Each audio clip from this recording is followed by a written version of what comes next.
नमस्कार धीरेन्द्र जी, बहुत बहुत स्वागत है आपका। नमस्कार अंजू जी, आपको भी और तमाम आपके दर्शकों को भी मेरी ओर से अभिवादन। धीरेन्द्र जी, आम आदमी पार्टी का जो पूर्व पार्षद था ताहिर हुसैन, जो कि आईबी अधिकारी अंकित शर्मा की हत्या का मुख्य आरोपी था, उसको कड़कड़डुमा कोर्ट ने शुक्रवार को उम्र कैद की सजा सुना दी। बहुत बड़ा थप्पड़ तो है ही आम आदमी पार्टी के मुंह पर, या नहीं?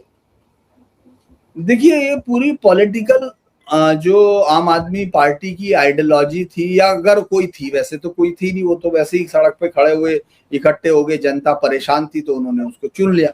वो सब के अलावा तो कुछ था नहीं। शीला दीक्षित के जो लंबे समय से राष्ट्रमंडल खेल और तमाम चीजों का जो करप्शन था उसके, तो इसीलिए जब उनको पास कुछ था नहीं तो उन्होंने क्या किया, इस तरह के लोग ढूंढे, उनको टिकट दिए। ये सब ग्राउंड लेवल पे तो वो साफ थी, लोगों ने तो वोट दे दिया केजरीवाल के नाम पे। लेकिन जब चुनाव होते हैं तो आपको ग्राउंड के लोग चाहिए होते हैं। चुनाव एक अलग चीज है ना, फिर स्थानीय चुनाव, जो नगर निगम के चुनाव, इन सब के चुनाव ये रोज की जिंदगी से जुड़े हुए। तो इन्होंने उस समय इस तरह के लोगों को तैयार किया, खड़ा किया, और जो हत्यारे, न केवल हत्यारे और जिहादी आइडिया था, बल्कि वो इतने बड़े जिहादी और हत्यारे थे कि उन्होंने अपने घरों की छतों पर सीरिया के स्टाइल में बड़ी बड़ी गुलेलें लगा रखी कि ताकि हत्या, और जिस हत्या में उनको सजा हुई, आईबी के उस ऑफिसर्स की जिस तरह का ब्रूटली उसको मर्डर किया, मुझे हैरानी है कि भाई उसको कोर्ट ने जो है सिर्फ आजीवन कारावास दिया। क्योंकि अगर ये रेयरेस्ट ऑफ रेयर नहीं है तो फिर कौन सा होगा, वो सोचने की जरूरत है। लेकिन फिर भी अदालत का फैसला है, हम तो यही कहेंगे। और इस सब से ये भी दिखता है कि देखिए, आम आदमी पार्टी एक स्टॉप गेट अरेंजमेंट है। इसके बाद ये आदमी लास्ट में अगर आप जाके गौर करेंगे तो ये एआईएमआईएम का है, एआईएमआईएम की तरफ से है। तो इसीलिए आप ये मानिए कि आप थोड़ा गाली दे सकते हैं, थोड़ा सा मतलब मजबूरी है आपकी, तो भी थोड़ा ज्यादा गाली आप हिंदुओं को नहीं देना चाहते, या इस देश को या उसको, तो आप यहाँ रह लीजिए। थोड़ा सा आगे जाना तो फिर उसमें चले जाइए। तो धीरे धीरे ये ग्रेजुएट, ये 12th का कोर्स पास कराता है, फिर ग्रेजुएशन के लिए वो एआईएमआईएम में चला गया। इसीलिए मुझे लगता है कि एक बड़ा झटका तो है। लेकिन झटका आपको लगेगा क्या जब आप है ही नहीं? भाई दिल्ली में आप है ही नहीं तो आपको झटका क्या लगेगा? आप किसी लायक ही नहीं है।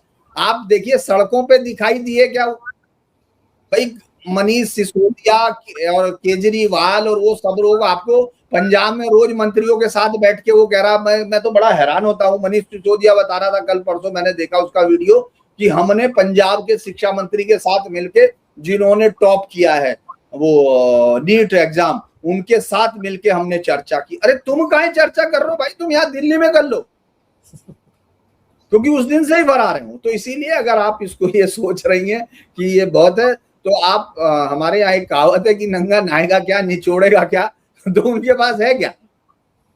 लेकिन इसका असर पंजाब में जो ये उम्मीदें पाल कर बैठे कि रिपीट करेंगे, उस पर भी पड़ेगा। और दूसरा, जज साहब ने फैसला सुनाते वक्त ये जरूर कहा कि बड़े विभत्स तरीके से अंकित शर्मा की हत्या की गई थी, शव को भी जानवरों की तरह छोड़ दिया गया था, सारी बातें कही, लेकिन इसको रेयरेस्ट ऑफ रेयर नहीं माना, उम्र कैद की सजा सुनाई है। आपको लगता है कि जो प्रोसिक्यूशन है वो हाई कोर्ट में इस फैसले के खिलाफ अपील भी कर सकता है कि इसको फांसी की सजा होनी चाहिए थी, और रेयरेस्ट ऑफ रेयर क्या होता?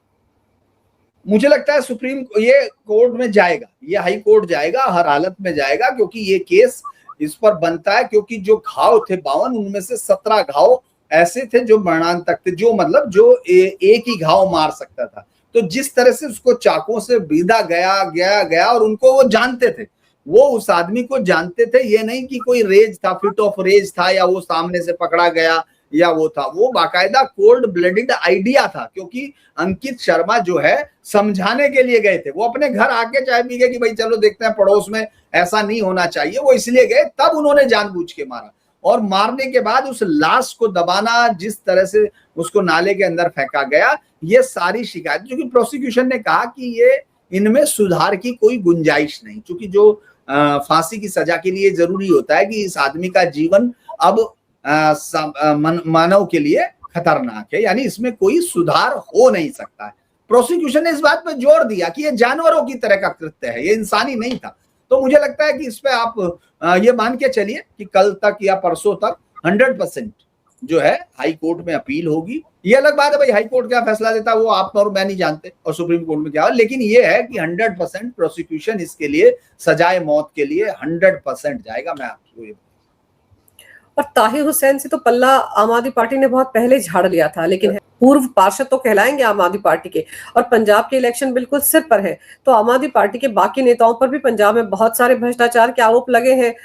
धीरेन्द्र, तो आपको लगता है कि आम आदमी पार्टी के प्रोस्पेक्ट्स पर पंजाब में इस घटना का भी असर पड़ सकता है कि नेता देखिए कैसे इस पार्टी के? मुझे संदेह है, मैं आपको बहुत प्रैक्टिकली कहूं, मुझे संदेह है कि वहां एक वोट पर भी इससे फर्क पड़ेगा, क्योंकि वहां ये इशू नहीं है, वहां इशू ही दूसरा है। वहां पंजाब में आम आदमी पार्टी सॉफ्ट खालिस्तान और उनके साथ मिलके एक अलग खेल खेल रही है, वहां एक अलग आग लगाने की कोशिश में है, क्योंकि वो आग की राजनीति करता है, वो कुछ भी कर सकता है। वो आदमी कितनी तेजी से बदलता है, इस बात पे अमीवा प्रोटियस भी शर्माता होगा कि यार ये क्या है वो, क्योंकि प्रोटियस एक ऐसे देवता का नाम होता, चूंकि हमने तो साइंस में यही पढ़ा था, प्रोटियस ऐसा देवता जो अपना रंग वो बदलता रहता है, ग्रीक उसी के नाम पे, हाँ इसी के नाम पे रखा गया। तो ये उससे भी ज्यादा बड़ी पार्टी है जो रोज इतना बदलती है कि अगर अमीबा प्रोटियस देख ले, उसको लगे तो वो खुद ही शर्म के मारे अपने आप ही उसके बाद कभी रंग ना बदले, गिरगिट से भी आगे। तो इसीलिए इस पर कुछ नहीं, वो आगे बढ़ चुकी। मैं आपको कह रहा हूं कि यार आप दिल्ली से जीते हो ना, तो फिर दिल्ली में क्यों नहीं है? आप ये बताओ, इतने दिन से प्रदर्शन हो रहे,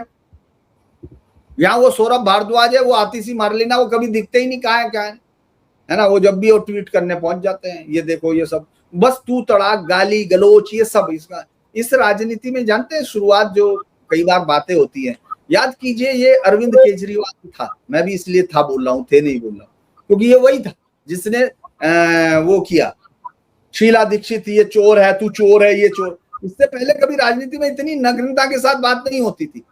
बिल्कुल। तो इसीलिए ये मैं इसलिए कह रहा हूं, तो इसीलिए, लेकिन मुझे नहीं लगता कि इसका वहां तक फर्क पड़ेगा, क्योंकि इनके बारे में सबको पता है। बिल्कुल सही कह रहे हैं आप, एक तो खुद गिरगिट है और दूसरे इन्होंने अभिजीत दीपके को भी पाल रखा था, अब तो वो भी इनको झटके पर झटका दे रहा है, क्योंकि उन्हीं का ही वो साथी सौरभ दास जो है वो तो सीपीआई के खेमे में बैठा हुआ है, वहां जाकर उनको धन्यवाद अदा कर रहा है। कोई भी पंजाब जाकर केजरीवाल को धन्यवाद करने नहीं आया, क्योंकि केजरीवाल ने तो गढ़ पंजाब बना रखा है ना अपना, दिल्ली तो छोड़ चुके हैं, तो कोई भी उनका शुक्रिया तो अदा कर नहीं रहा है कॉकरोच आंदोलन के लिए। तो ये भी तो केजरीवाल के लिए डबल सदमे जैसा हो गया ना। भाई ये मैंने एक बच्चा भाई तैयार किया, जा जा वहां शोर मचा, फिर मैं झंडा फहराने आऊंगा, उसके बाद आप देखो वहां भीड़ बढ़ गई, और ये खुद बेचारे भाग भाग के जा रहे थे, उनको मंच पे नहीं ठहरने दे रहे थे वो, आपने देखा नहीं है? अच्छा वो इतने शातिर हैं वो लोग कि आप ये सोचिए, जिस जो बेचारा वांगचुक, वो सोनम वांगचुक जो आप तो कह रही उनके लिए, जो सोनम वांगचुक जिसके समर्थन के नाम पे आप खड़े हो रहे हो, उससे मिलने नहीं गए हो हॉस्पिटल में। तो आप इसे वहां तो इसलिए गए क्योंकि सौरभ दास बेसिकली आप देखिए नॉर्वे की एक उसके साथ है, इंटरनेशनल एक पूरा ग्रुप है जिसके साथ इसने लिखे, जो खास तौर से हिंदुस्तान के खिलाफ हमेशा से प्रोजेक्ट चलाते रहे, जिनकी रिपोर्टिंग का बेस हिंदुस्तान की इमेज को डिस्ट्रॉय करना है। और ये नॉर्वे के उस ग्रुप के साथ है, जहां वो याद होगा आप जब प्रेसिडेंट हमारे प्राइम मिनिस्टर गए थे, तो उस वो जो रिपोर्टर थी उसने जानबूझ के और धृष्टतापूर्ण तरीके से, क्योंकि ये प्रोटोकॉल का वायलेशन है और वहां इस तरह नहीं होता, वो सब किया गया और उसको भी यहाँ लोग नाचने लगे। दरअसल इसीलिए आप ये सोचिए सौरभ दास उसी सिस्टम का हिस्सा है जो इंटरनेशनल एक प्लानिंग है। तो वो मैं ये नहीं कह रहा कि वो ये मान रहे होंगे कि आदमी इतना बड़ा तीर निकलेगा, क्योंकि जब 20 तारीख तक उनको नहीं पता था वो इतने बड़े तीर हैं।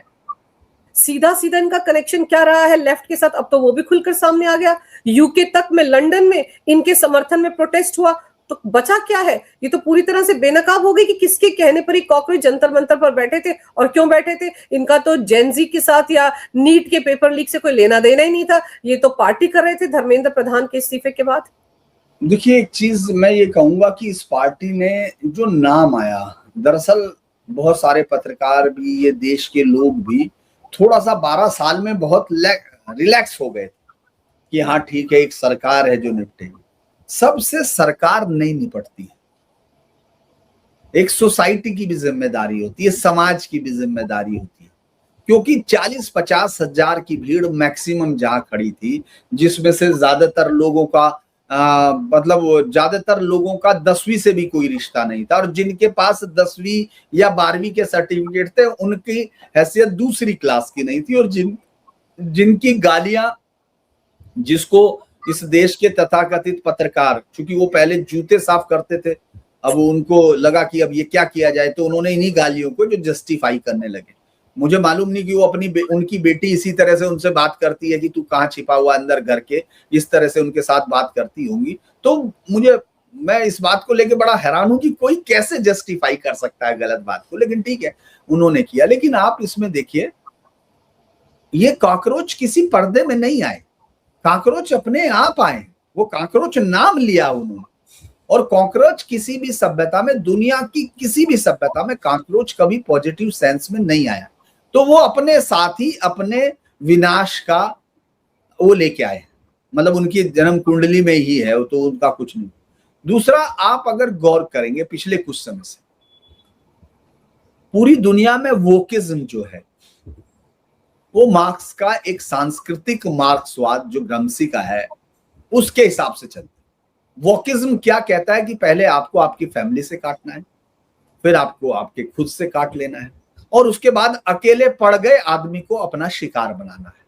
अगर आप ये देखेंगे, ये जो बच्चियां या जो बच्चे गाली दे रहे थे वो परिवार में भी अकेले होंगे, उनके परिवार अकेले होंगे, क्योंकि ऐसा हो नहीं सकता दुनिया में। मान लीजिए हम ऐसा ही बोलते हैं, मान लीजिए हमने गालियां दी, लेकिन हम यहाँ चर्चा करते हुए गाली नहीं दे रहे ना, मैं आपको गाली नहीं दे रहा, इसका मतलब ये सामान्य संस्कार नहीं है।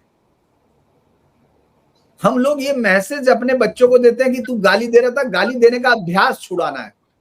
टीचर ये शिकायत करते हैं, इसीलिए मैं कह रहा ये कोई पॉजिटिव या जो इसको जनरेट करना चाहते हैं। मुझे लगता है कि जैसे वो खुश हुई, अरुंधति अपने बाप को यही बोलती थी, CHUTIA, वो जो बता रही है उसने ऐसा ही बोला, तो मैं कहा उसका बाप और यही बोलते होंगे तो हम उसमें कुछ नहीं कह सकते, वो बाप है या क्या है उनको वो जानेगा, वो उनकी दुनिया है। लेकिन ये कॉमन नहीं है ना। तो ये इसीलिए आप समझिए, जब आप ये कह रहे हैं कि वो वहां गया या उसने आवरण उतार दिया, वो वहां था ही।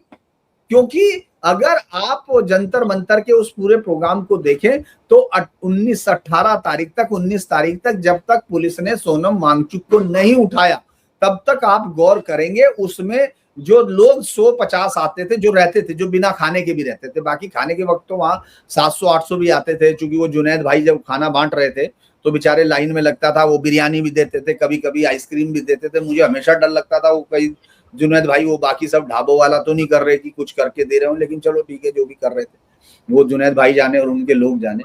लेकिन एक बड़ी इंटरेस्टिंग चीज थी कि वहां सिर्फ आयशा थी, सिर्फ SFI था, सिर्फ DFI, वही ढपली बजा रहे थे, वही गाली दे रहे थे, वही सब बदलेगा, यही वो जो पुराने नारे हैं जिनके चक्कर में वो पिट भी चुके हो। वो क्या, वो ढपली बजा बजा कर क्या चाहिए, आजादी? अरे किससे आजादी चाहिए, मैं तो आज तक नहीं समझ पाई सर। नहीं तो मैं आपको यही बता रहा था, उनके पास लेफ्ट ही था।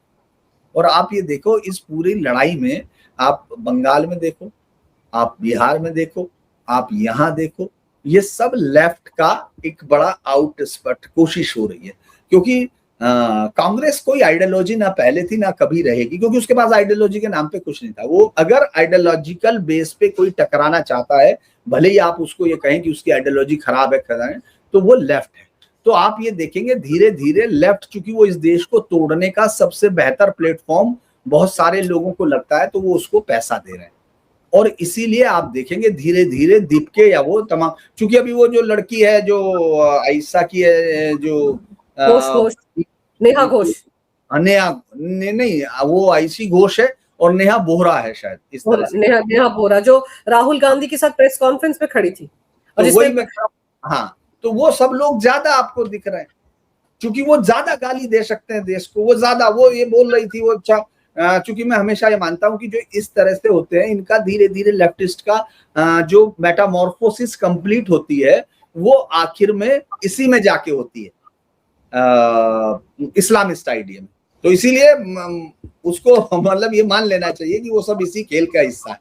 तो इधर तो केजरीवाल के साथ खेला हो गया, लेकिन दूसरी तरफ अगर हम कल संसद परिसर में जो घटना हुई है जिसमें पप्पू यादव सेंटर में थे उसकी बात करें, तो वहां आप देखिए एक नया खेल शुरू हो गया है। साधु संतों को, सनातन को बदनाम करने की साजिश की जा रही है अब पूरे विपक्ष की तरफ से। अब उनको चंदा चोरी का हिसाब भी चाहिए और उनको चर्चा भी चाहिए चंदा चोरी के मुद्दे पर।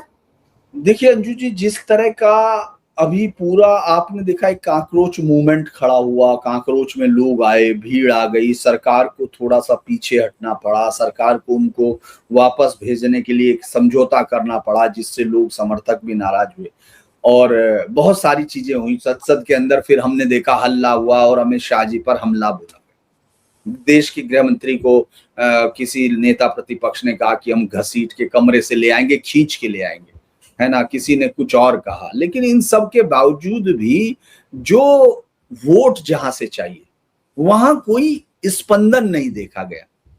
मतलब जो कांकरोच पार्टी का जो मूवमेंट है उससे विपक्ष को कोई फायदा मिलता हुआ हो, ऐसा नहीं दिखाई दिया। तो इसने फिर कान खड़े कर दिए। किसके? क्योंकि समाजवादी पार्टी के। भाई अगला चुनाव कहाँ होगा? ये सारे आंदोलन और ये सब चीजें ठीक है, होती रहेंगी, लेकिन इनका अल्टीमेट क्या फायदा होता है कि आप सरकार बदलना चाहते हैं, या आपके आंदोलन का फायदा किसको मिलेगा, यही फाइनल चीज होती है। तो अगले समय में चुनाव कहाँ होने हैं अंजू जी? चुनाव, सबसे बड़ा चुनाव तो पंजाब और उत्तराखंड और आपका उत्तर प्रदेश है, और उसमें भी सबसे बड़ा दांव उत्तर प्रदेश है, क्योंकि 2029 का रास्ता 2027 से होके जाता है। अगर पूरी तरह फाइनल नहीं होता तो भी जाना सहज कर देता है, क्योंकि उत्तर प्रदेश में बीजेपी की जितनी सीट घटी उतनी सीट से बीजेपी विधान लोकसभा में अपनी बहुमत को खो बैठी। तो लिहाजा अब ये लड़ाई जो समझ में आई, तो आप देखेंगे इस पूरे उसमें पप्पू यादव तो खैर कास्टिंग डायरेक्टर की सबसे बेस्ट मैं कहूंगा कि उन्होंने भूमिका तलाशी, क्योंकि उन्होंने उस आदमी को छांटा जो इस तरह के काम के लिए जनता के बीच में मशहूर है कि वो ऐसा ही करता है। उसको चुना गया। ये राजनीतिक हो सकते हैं जो भी कारण रहे हों, उन पर हम कभी दोबारा चर्चा करेंगे। लेकिन एक बड़ी चीज ये है कि पप्पू यादव की आड़ में आपने देखा होगा सारा समाजवादी पार्टी का खेल था, सारी लाल टोपी थी, वो अवधेश वहां था, आपने देखा होगा अवधेश प्रसाद था, अवधेश कुमार। उसके बाद वो ऐसे हाथ जोड़ रहा, पैर छू रहा है पप्पू यादव, और उसके बाद वो पैसा लेके भागता है। एक प्ले था, लेकिन प्ले में हालांकि बहुत सारे लोगों को ये जेन्युइन लगा होगा कि ये पैसा लेके भाग ही जाएगा। जो उन्होंने जो 100-200 दिए होंगे उनका भी डर हो गया होगा कि ये वापस देंगे या नहीं, मुझे नहीं पता दिया या नहीं दिया, वो अपनी जेब में रख लेगा। लेकिन खैर, आपने उसमें राहुल को देखा, पैसे डालता है। प्रियंका जो आजकल आपने देखा होगा कि फ्लोर को मैनेज करती हुई थोड़ा सा दिखने लगी हैं, वो इसमें नहीं थी, लेकिन इसमें पप्पू जरूर, मतलब माफ करना, राहुल गांधी जरूर थे। अब इसके बाद उसके जितना भी वो शो था वो सारा समाजवादी पार्टी के सांसदों का था। इसको आप इस कंटिन्यूएशन में समझ सकते हैं कि कांग्रेस से पहले समाजवादी पार्टी ये समझ गई कि जैन जी से अपना कोई लेना देना नहीं। हमने इतने पेपर लीक किए हुए, हमने ऐसा किया हुआ कि यार ये तो हमारे गले पड़ जाएगा। आपने देखा होगा बृहस्पतिवार को जब सदन में ब्रिजलाल ने एक बहुत अच्छा भाषण दिया, आपने देखा होगा, और उन्होंने एकदम खोल के रख दिया कि भाई इनके समय में क्या क्या हुआ था मैं बताऊं क्या। करेल में सेंटर गांव में लगा दिए थे पीसीएस के, यूपी पीसीएस के। शहरों को सेंटर नहीं मिलते हैं, वहां गांव के अंदर कस्बे के अंदर गांव, और गांव के अंदर रिमोट एरिया में पीसीएस के सेंटर लगे थे। अनिल यादव को बर्खास्त किया था यूपीपीएससी के चेयरमैन को। क्यों? क्योंकि जो भर्तियां हुई थी सबको मालूम है क्या हुआ।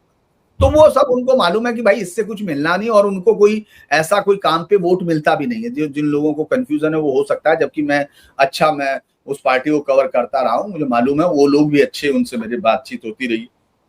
लेकिन उनको इस बात पे वोट मिलेगा तो फिर तो मुझे लगता है फिर काम की बात ही नहीं करनी चाहिए। उनको वोट मिलता है भाई जातिवाद पे, यादव वोट बैंक है, ठीक है, उसके साथ मुस्लिम जुड़ जाता है, फिर उसके बाद वो जो राजनीतिक समीकरण होता है जातियों को जोड़ते हैं, उसके हाथ से वो चुनाव जीतते हैं।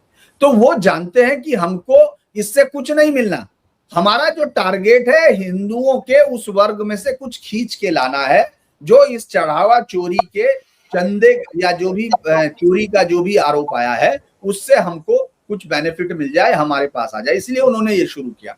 लेकिन उसमें एक गड़बड़ है कि आप साधु को बदनाम कर रहे हैं, आप भगवा जो पहन के साधु उसको कह रहे हैं, उसको निशाना बना रहे हैं, क्योंकि सदियों की परंपरा में, हजारों साल की परंपरा में साधु को आज तक कुछ भी किया गया होगा, लेकिन हमने भगवा वस्त्र को इसी तरह से अपमानित होते हुए नहीं देखा। अगर आप सड़क पर जाती हैं कभी भी, मैं दर्शकों का भी यही अनुभव होगा, वो चाहेंगे तो आपको उस पर लिख के भी बता देंगे कि जब कोई आदमी सड़क पे जा रहा है और अगर उसने ये भगवा कपड़े पहने हुए तो आप उससे कभी नाम नहीं पूछते, कुछ नहीं पूछते। अगर गाड़ी में बैठे तो हॉर्न बजाते हैं या कुछ भी, खिड़की खोल के कहते हैं, ए साधु महाराज इधर हो जाओ, क्योंकि ये परंपरा है। वो उसको आपको नहीं पता वो अनपढ़ है, क्या है, नहीं पढ़ा, क्या किया हुआ, कहाँ रहता है, कौन जाती है, नहीं।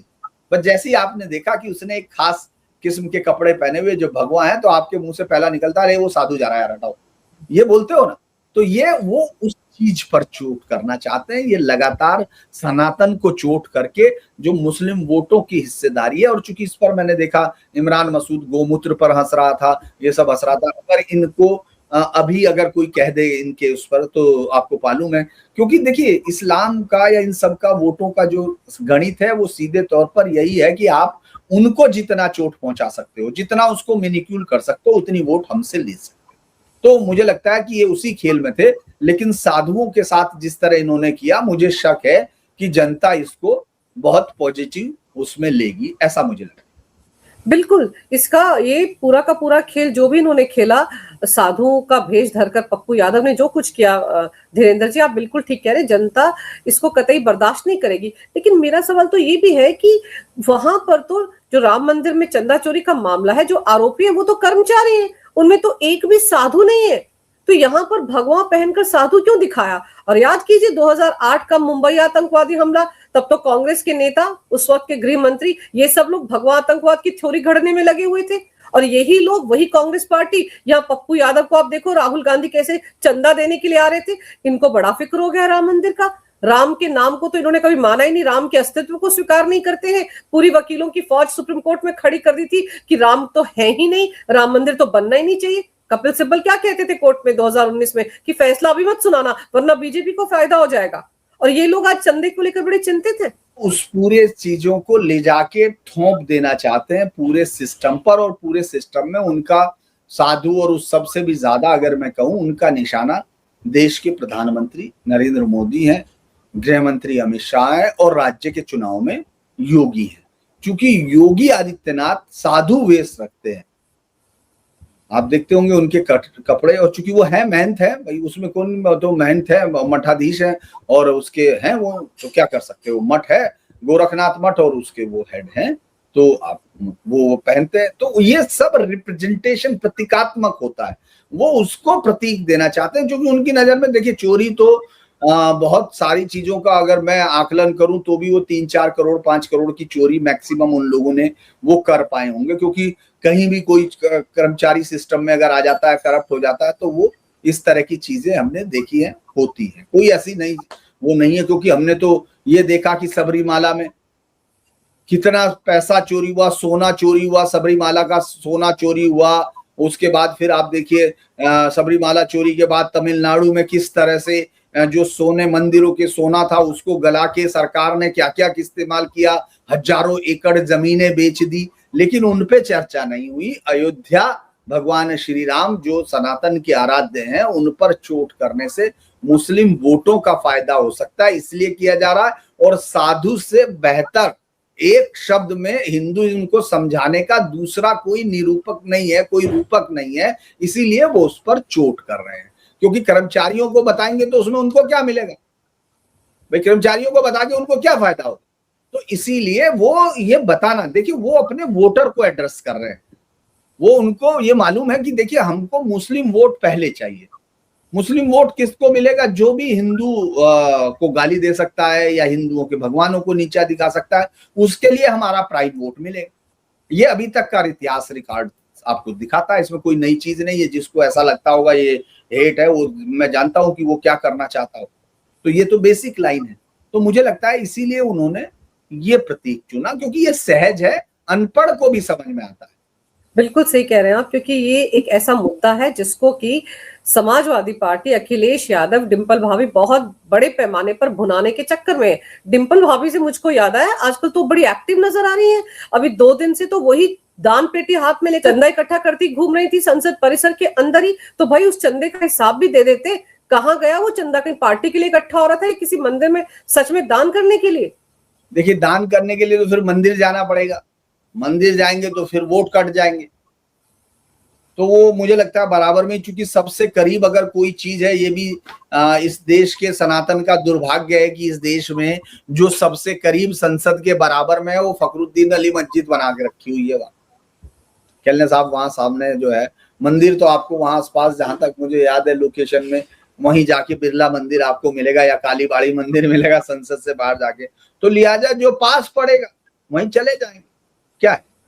तो पास तो वहीं पड़ता है जहां जब वो गए थी तो उनकी इतनी सभ्य, देखिए डिम्पल जी का मैं एक बात जरूर कहूंगा एक नेता के तौर पर, कि उनकी शालीनता हमेशा, कभी भी मैंने उनको सदन में या उसमें नहीं देखा उनकी वेशभूषा जैसे एक आदर्श लोग पहनते हैं, मतलब जो पारिवारिक महिलाएं, उस तरह से वो हमेशा उस शालीन ड्रेस पर भी मौलाना साजिद रशीदी ने जो पंक्तियां कसी थी, किसी नेता के मुंह से जवाब नहीं निकल पाई थी, उनको इस पे सवाल नहीं आया था। तो इसीलिए मुझे लगता है कि डिम्पल जी जो कर रही हैं वो पैसा अगर उनको बहुत आसान होगा तो वहां जाके अगर देना होगा, वरना तो वहां बहुत सारे लोग हैं जो कहेंगे कि लाइए दे दीजिए, क्या है। तो पहले तो एक हफ्ता आप देख लो कि संसद में कार्रवाई नहीं चल पाई। ये सिर्फ और सिर्फ कॉकरोच आंदोलन पर बहस की बात कर रहे थे। वो एंटी पेपर लीक बिल भी लाई सरकार, उस पर भी बहस को तैयार नहीं थे। इन्होंने संसद में कार्रवाई नहीं होने दी और अब मांग पकड़ रहे हैं समाजवादी पार्टी के नेता कि इस पर तो चंदा चोरी के मुद्दे पर संसद में बहस होनी चाहिए। और आपको पता है कि सोमवार को जो हफ्ता शुरू होने जा रहा है उसमें तो सबसे पहले ये बताया जा रहा है कि एफसीआरए अमेंडमेंट बिल लाया जाएगा और इस बिल से इन सबको परेशानी है। तो अगला हफ्ता भी आपको लगता है कि कार्रवाई सदन की सुचारू ढंग से नहीं चल पाएगी इनके हाल को देखते हुए?